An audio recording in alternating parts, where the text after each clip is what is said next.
The champagne bubbles looked prettier than I felt. I stood near the head table, smile stretched thin, the kind that hurts at the edges. The ballroom glittered in gold and ivory. Emma's engagement party, a night I'd spent months planning down to the last petal. 200 guests, a string quartet, hand-painted place cards. Everything perfect except for the man beside me.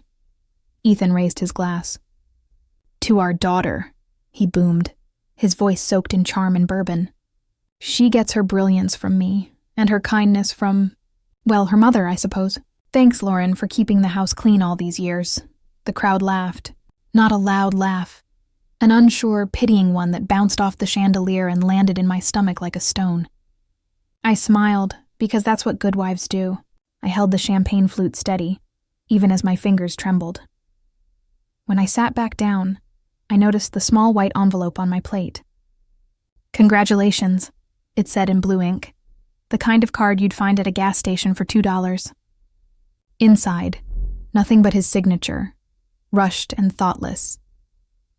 Across the room, Ethan leaned close to the woman in the red dress, the same woman I'd seen once, too close to him at a company dinner. He whispered something that made her laugh, then slipped a velvet box into her hand. My breath caught when I saw the glint, a diamond bracelet. $5,000 at least. My chest burned. I stared at the card again, the cheap paper suddenly heavy as stone. The string quartet played at last. Someone clinked glasses. Ethan looked my way once more, then tapped his phone. "Just a quick call," he mouthed, smiling that politician's smile. He never came back. I stayed until the last guest left, thanking caterers, stacking gifts, collecting empty glasses. No one noticed that the groom's father was gone. No one dared to ask. Outside, the wind swept through the parking lot, and I watched his taillights fade into the dark. The silence that followed was almost kind. It had nothing left to take from me. That night, as I watched the man who vowed to protect me vanish into the dark, I decided something quietly devastating. Ethan's family used to say I was lucky to have him, as if marrying their golden boy was a prize I'd somehow won in a raffle.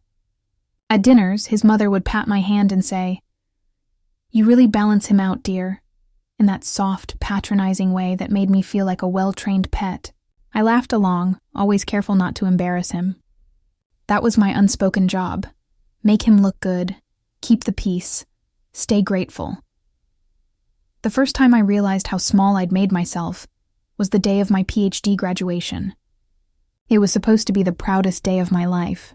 I'd spent years researching trauma and emotional recovery, juggling coursework, clients, and raising our daughter. My name was printed in gold on the program, Dr. Lauren Pierce. I'd even bought Ethan a new suit for the occasion. But that morning, he came into the kitchen wearing khakis and a smug grin. "Babe, I can't make it today," he said, pouring coffee like it was any other day. "One of my clients invited me to Pebble Creek. You don't miss a chance like that. Networking, you know?" I remember standing there in my gown, my hood still in the box, watching the man who promised to be proud of me prioritize 18 holes over the decade I'd spent becoming someone. He kissed my cheek before he left. "We'll celebrate tonight," he said.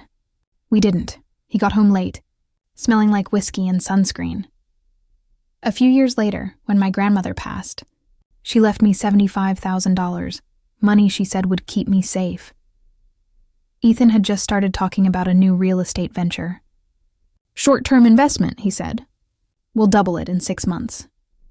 He drew diagrams on napkins, talked about investors and margins, used words like equity and legacy. He never paid it back. The company collapsed, and I got a single email from his partner saying, "Sorry for your loss." He meant the business. I'd lost far more than that. Then came the birth of our daughter, Emma. She was everything pure and soft and miraculous. I thought she might save us somehow, like light entering a room too long kept dark. Ethan's mother insisted on throwing a party, a Pierce family celebration.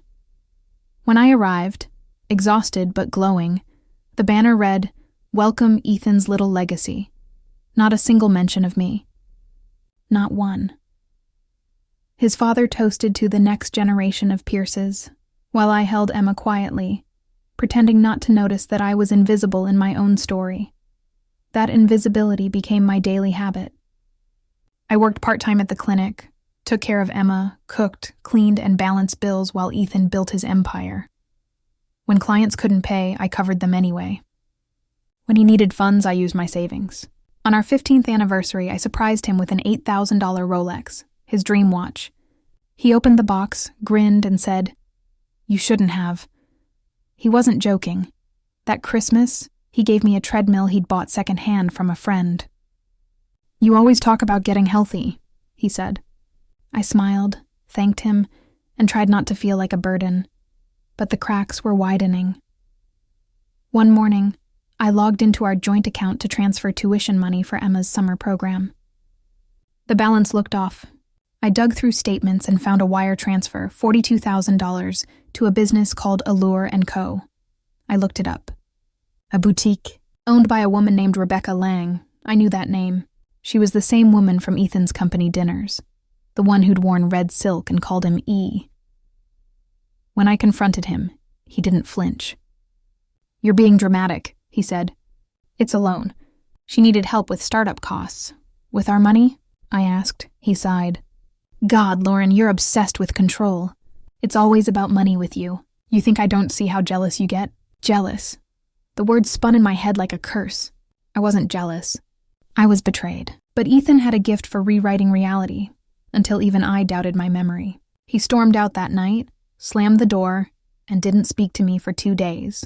By the time he came back, I'd already learned how silence could be both punishment and relief. I wish I could say that was when I left, but it wasn't. I stayed for Emma, for the mortgage, for the image of family, until the night of her engagement party, the night he humiliated me in front of everyone and walked out without looking back. That's when the illusion finally broke. I stopped trying to save something that only ever drowned me. 5 years later, the woman I'd been, the one who waited for permission to feel proud, was gone. I started again from nothing.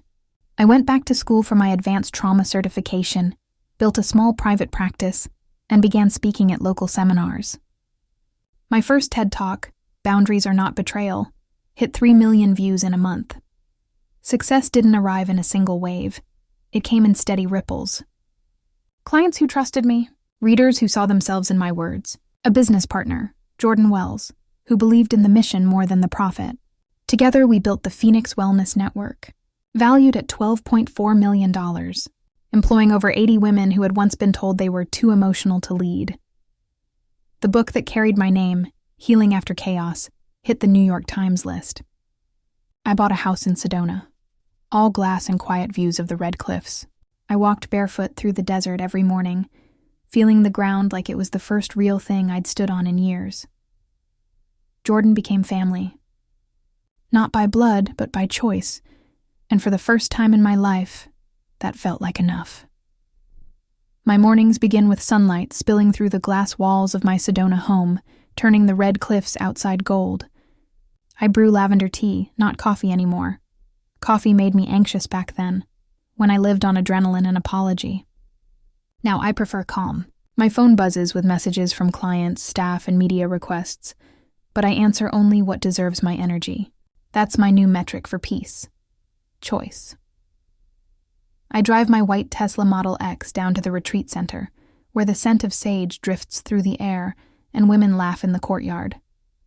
They're survivors like I was, though most don't realize it yet. We run weekend summits, rebuilding after betrayal, boundaries in action, healing the nervous system. They come in shaking, leave in sunlight. I always linger near the exit on Sunday afternoons to watch them drive away, the same way someone once watched me survive without knowing it mattered. This is my work now. My healing made tangible. The Phoenix Wellness Network grew faster than anyone expected. What started as a 3-room practice became 6 centers across Texas and Arizona, valued at $12.4 million. Last spring, I signed a $5.8 million partnership with a healthcare chain to integrate trauma recovery programs into hospitals. I remember the day clearly. The long table, the polished lawyers, the contract laid out in front of me. My signature looked steady. My hand didn't shake anymore. That evening, we celebrated under desert stars. Jordan poured champagne into crystal flutes, the kind I used to fear breaking. You did it, she said. We did it, I corrected. We toasted not to wealth but to freedom, to every woman who had to rebuild from ashes. Months later, I sat across from a talk show host in Los Angeles, bright lights glaring in my eyes. She asked, Dr. Pierce, after everything you've been through, what keeps you motivated? I smiled into the camera, the reflection of studio lights gleaming in my necklace. Sometimes, I said softly, rock bottom is just the ground we plant on. The studio went silent for a beat before the audience erupted. That line followed me everywhere, on t-shirts, Instagram posts, even coffee mugs. The next morning, I posted a photo on my foundation's account. Me standing in front of our retreat sign, sunlight behind me, hand over heart. 10 years ago, I was left humiliated in public. Today, I fund trauma therapy for 300 women a year. In Healing Eyes Power. The post exploded, 3.2 million likes, thousands of comments. Messages from strangers poured in. You gave me hope. I'm leaving my toxic marriage. Thank you for showing us what peace looks like. That's when I knew Ethan had seen it. I didn't need proof, but it came anyway.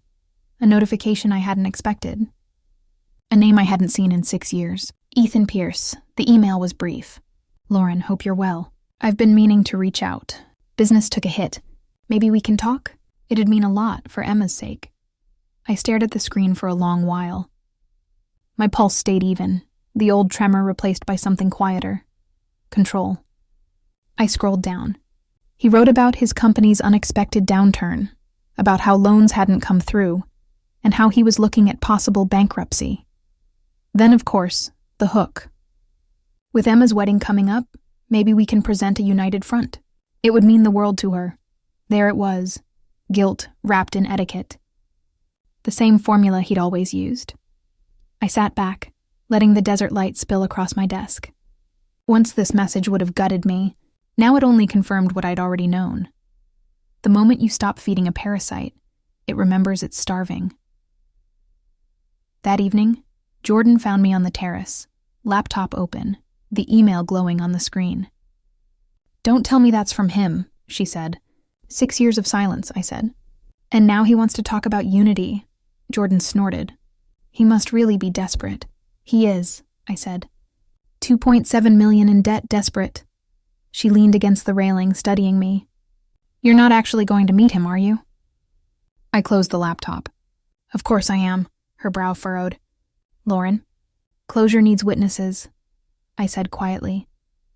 The air smelled of rain and iron. In the distance, thunder rolled low across the desert. I didn't feel fear, only inevitability. For the first time in years, the story was circling back to me, and this time, I'd be the one holding the pen. Soft rain misted across the valet line outside the Austin Grand Hotel, turning the pavement into a mirror of city lights. Lauren stepped out of her Tesla, emerald silk hugging her figure like it had been tailored for revenge. The doorman offered an umbrella, but she waved it off. The drizzle felt earned, almost cleansing. Inside, the ballroom shimmered in gold and white, a cathedral of flowers and crystal. The kind of room where everything sparkled except the truth. Conversations dimmed when she entered. Heads turned. The ex-wife, the ghost, the success story. All titles whispered behind champagne glasses. Lauren smiled, not wide, just enough to remind them she was exactly where she was meant to be. Across the room, Ethan froze mid-laugh. His jaw locked tight. The years had softened him in the wrong ways, hair thinner, confidence forced. He handed his drink to someone and made his way through the crowd like a man crossing a minefield. You look... His voice faltered. Different, Lauren's lips curved. Healed. The single word landed like a quiet verdict. They stood by the floral arch, surrounded by laughter that didn't belong to them. The music shifted from jazz to soft piano, a melody too gentle for the tension humming between them. Ethan tried again. I didn't expect you to actually come. I said I would, she replied. Emma deserves at least that. She was worried you might, not want to see me. Lauren looked at him, eyes steady, voice cool. I've seen worse things than you. He chuckled, pretending it didn't sting. Still sharp, still honest. The evening carried on in careful fragments, toasts, polite laughter, and camera flashes. Lauren sipped sparkling water and drifted from table to table, shaking hands, listening to stories she didn't need to remember. She watched Ethan, though, how he avoided the bar tab, how his smile strained when the waiter offered another bottle of wine. By dessert, the mask began to slip. He approached her again, jaw tight, drink gone. "Can we talk privately?" "I prefer public truth," she said, glancing toward the small group nearby. "But go ahead." He hesitated, then lowered his voice just enough for others to pretend not to hear. "I didn't want to bring this up tonight, but the family's in a bit of a situation." "Family?" she repeated softly. "You mean you," he sighed. "My real estate firm took a hit. About $2.4 million. Market downturn, bad partners. You know how it is?" "I wouldn't," she said. "I pay my debts," he forced a laugh. "Funny. Look, I just need some help refinancing the house. It's for Emma's future, really. You wouldn't want her starting her marriage burdened by our mistakes, would you?" Lauren stared at him for a long moment, then smiled. A slow, graceful smile that carried the weight of a decade. "Ethan, let me show you something." She reached into her clutch and pulled out her iPad. The room dimmed as the band paused for announcements, but Lauren's screen glowed between them like a quiet fire. "Do you remember this?" she asked, tapping the first slide. Bank statements appeared. Property transfers. A neat trail of signatures showing how he'd moved assets just before their divorce. The second slide. Text messages. "I'll pay you back after this deal, promise." She swiped again. A spreadsheet opened, clean and precise. Every child expense she'd covered alone for 10 years. School fees, medical bills, groceries, vacations Emma never knew she'd paid for. Total, $187,400 at Ethan's face drained of color. "What the hell is this?" "Receipts," Lauren said, voice calm, almost kind. "For every time you called responsibility nagging." The guests near them fell quiet, attention drifting like moths to flame. Lauren tapped again. An audio file played through the small speaker. Ethan's voice unmistakable. Lauren helps sad women talk about feelings. "Real work makes money," the clip ended. Silence stretched so long you could hear the clinking of cutlery stop across the table. Lauren looked up at him, eyes clear. "You mocked my purpose. You built an empire on borrowed charm and bad math. I built peace." Ethan's hand twitched near his glass. "You're making a scene." She tilted her head slightly. "No, Ethan, you made the scene 10 years ago. I'm just closing it." Then she stepped forward, her voice rising just enough for the room to hear. Not loud, but deliberate. "For those curious, tonight, I'm donating $1 million to the Phoenix Scholarship Fund. It's named after every woman who rebuilt herself after being told she was too emotional to succeed." The ballroom hushed completely. Every eye turned toward her. "This opportunity," she added, meeting Ethan's stunned gaze, "has passed." For a moment, the only sound was the rain tapping against the tall windows. Ethan slammed the table, silverware rattling. "You think this makes you better than me?" Lauren didn't flinch. "No, it just makes me free." He opened his mouth again, but words failed him. Around them, whispers began to weave through the crowd like wind through dry grass. "She's incredible." "Did you hear what she said?" "I always knew he was a fraud." Lauren picked up her clutch, slipped the iPad inside, and turned toward the exit. The train of her emerald gown brushed the marble floor like a sigh. As she walked away, someone started clapping. One, then another. It grew, quiet at first, then rising, a ripple of subtle applause, respectful but defiant. Lauren didn't look back. Outside, the rain had steadied into a thin silver curtain. She stepped into it, feeling each drop cool against her skin. The valet hurried forward with an umbrella, but she shook her head. "Not tonight," she said softly. In the reflection of the Tesla's window, she caught her own eyes, calm, certain, untouchable. The city lights blurred behind her as she drove away, wipers sweeping aside the last traces of storm. Inside the ballroom, Ethan sat alone, staring at the half-empty glass before him. Around him, laughter resumed. Not cruel, just distant, as if the world had quietly moved on. And in that final symmetry, Lauren realized something she'd waited years to feel. Not triumph, not vengeance, but peace that didn't need to be proven. Her story wasn't about what she'd lost. It was about what she refused to lose again. The next week felt like a storm with no rain, just noise. 48 voicemails in 4 days. The first few were desperate, Ethan's voice cracking through apologies that arrived too late. Then came the guilt trips. "You made me look like a fool, Lauren. Think of Emma. Do you want her wedding shadowed by this?" The rest turned ugly. Slurred words, half-threats, then silence. Ethan's sister broke that silence with a text that popped up mid-session with a client. "You humiliated him." "Family doesn't do that." My fingers hovered before I typed back. "Blood makes you related. Choice makes you family." I didn't block her. I wanted her to read it. To sit with it. By Friday, the internet had joined the conversation. Ethan's mistress, the same woman who once wore that diamond bracelet, went live on Instagram, calling me manipulative and claiming the truth will come out. The comments section tore her apart within minutes. One woman wrote, "This is why he lost her. You don't gaslight a healer and expect sympathy." The post got over 100,000 likes before she deleted it. 2 days later, the Austin Chronicle ran a feature, "Dr. Lauren Pierce's $1 million gift inspires thousands." The photo was of me at the podium. Emerald gown, hair caught in soft rain. The headline trended for 48 hours. Meanwhile, Ethan's real estate firm quietly filed for bankruptcy. His $1.9 million home went into foreclosure. I didn't celebrate. I just noted it, like a therapist observing a case file. Some lessons cost money. His cost everything. My attorney drafted one letter, brief and precise. All future communication must go through counsel. No emotion, no closure. Just structure. The scaffolding of peace. In therapy, when my counselor asked how it felt, I told her, "For years I thought silence was peace. Turns out peace is boundaries enforced." She smiled. "And how does enforcement feel?" "Like oxygen." That weekend, Jordan insisted on a dinner. The Sedona retreat glowed like a lantern in the desert. Long table, candles flickering, soft laughter rising into the twilight. My team, my chosen family. Women who'd rebuilt themselves the same way I had. One boundary, one heartbreak, one truth at a time.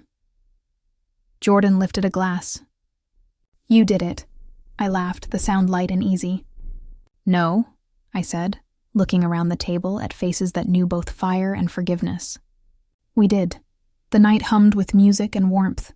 Outside, the red rocks glowed under the stars, and for the first time in years I realized the quiet wasn't empty anymore. It was earned. 2 years later, the ballroom looked different, softer, lighter, filled with women who carried stories that once sounded like mine. The first annual Phoenix Scholarship, $50,000 awarded to a single mother studying psychology at UT Austin.